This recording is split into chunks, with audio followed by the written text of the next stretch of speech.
Assalamualaikum warahmatullahi wabarakatuh. Kami dari kelompok 4 akan mempresentasikan hasil diskusi kami yang berjudul Deuteronomi Melayu dengan dosen pengampu Profesor Dr. Hajah Hasnah Faizah ARM Hum. Kelompok kami yang beranggotakan saya sendiri, Kiatami Fauzi Marcelino, dan rekan saya M. Muammar Kadafi dan Iqbal Zulfatah. Deuteronomi Melayu datang ke Nusantara sekitar 2500 sampai 300 sebelum Masehi, membawa teknologi yang lebih maju. Diperkirakan sekitar 500 sebelum Masehi, mereka masuk melalui jalur barat dari wilayah Indochina. Mereka mampu berkomunikasi dengan orang luar dan membawa pola hidup yang lebih beragam. Keberadaan mereka dibuktikan dengan penemuan arca dan perhiasan perunggu di daerah Bangkinang, Kuantan Mudi, dan Rokan. Orang Deuteronomi Melayu memiliki ciri fisik tubuh tinggi dan ramping, kulit sawo matang, rambut lurus, hidung dan mulut, serta rahang yang kecil.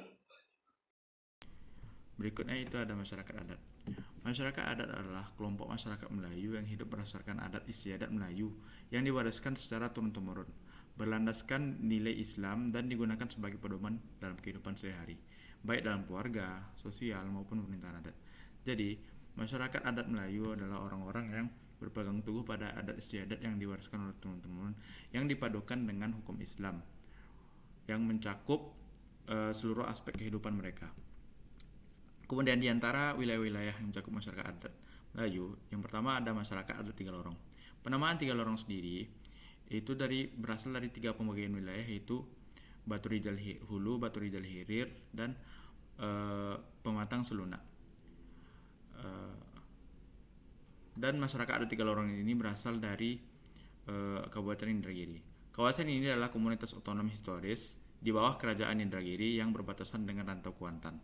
Wilayah ini, khususnya Batu Rijal, memiliki sistem sapaan khas yang dipengaruhi adat, agama, dan struktur sosial, seperti penggunaan sapah iyah dan abah.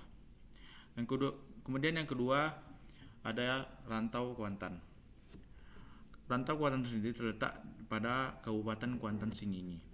Masyarakat di wilayah ini sering disebut sebagai Melayu Muda atau Deuteronomi Melayu dan memiliki keterkaitan erat dengan kebudayaan Minangkabau. Mereka menggunakan adat istiadat dan bahasa yang mirip dengan Minangkabau dalam kehidupan sehari. Dan salah satu tradisi mereka yang paling ikonik adalah tradisi Pacu Larut yang diadakan setiap setahun sekali. Kemudian yang ketiga ada Rantau Kampar. Rantau Kampar terletak pada Kabupaten Kampar. Wilayah ini termasuk dalam cakupan adat 3 Kabung Air yang mencakup Kampar Kiri, Kampar Kanan, serta wilayah Rokan. Kemudian, karakteristik umum masyarakat di ketiga wilayah tersebut kental dengan budaya Melayu Riau, seperti pantun, tradisi berkapur sirih, serta memegang teguh nilai-nilai Islam dalam adat istiadat mereka. Masyarakat kerajaan dibagi menjadi 3. Yang pertama, masyarakat kerajaan masa kuno. Pada masa kuno, masyarakat kerajaan di Riau masih sangat dipengaruhi oleh kepercayaan animisme dan dinamisme. Mereka meyakini adanya kekuatan gaib pada benda-benda alam seperti pohon besar, batu, sungai, dan gunung. Kehidupan masyarakat ketika itu lebih terfokus pada aktivitas agraris, berburu, serta berladang. Struktur sosial juga sederhana, dengan pemimpin adat atau kepala suku yang berperan penting dalam mengatur tata kehidupan bersama. Dalam catatan sejarah awal, kerajaan-kerajaan di wilayah Riau seperti Kerajaan Kandis dan Kerajaan Melayu Tua merupakan embrio terbentuknya sistem pemerintahan tradisional yang lebih kompleks di kemudian hari. Yang kedua ada masyarakat kerajaan pada masa Islam. Masuknya Islam ke wilayah Riau membawa perubahan besar pada kehidupan masyarakat kerajaan. Sistem kepercayaan beralih dari animisme dan Hindu-Buddha menuju Islam.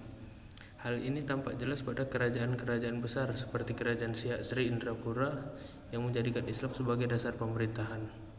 Raja tidak hanya dipandang sebagai pemimpin politik, tetapi juga sebagai pelindung agama. Yang ketiga, masa modern. Pada masa modern, setelah berakhirnya kekuasaan kolonial, sistem kerajaan di Riau mengalami perubahan mendasar. Meskipun institusi kerajaan tidak lagi memegang kekuasaan hanya politik secara penuh, namun perannya masih terasa dalam ranah budaya dan adat. Contohnya Kesultanan Siak yang kini lebih difungsikan sebagai pusat pelestarian budaya Melayu. Masyarakat tetap menjunjung tinggi nilai-nilai adat istiadat Melayu dan warisan kerajaan, terutama dalam upacara adat, hukum adat, dan identitas kultural. Dalam perkembangan masa kini, kerajaan-kerajaan tradisional Riau menjadi simbol penting dalam menjaga jati diri masyarakat sekaligus menjadi daya tarik wisata sejarah. Sekian presentasi dari kelompok kami. Sekarang saatnya sesi tanya jawab. Terima kasih. Wassalamualaikum warahmatullahi wabarakatuh.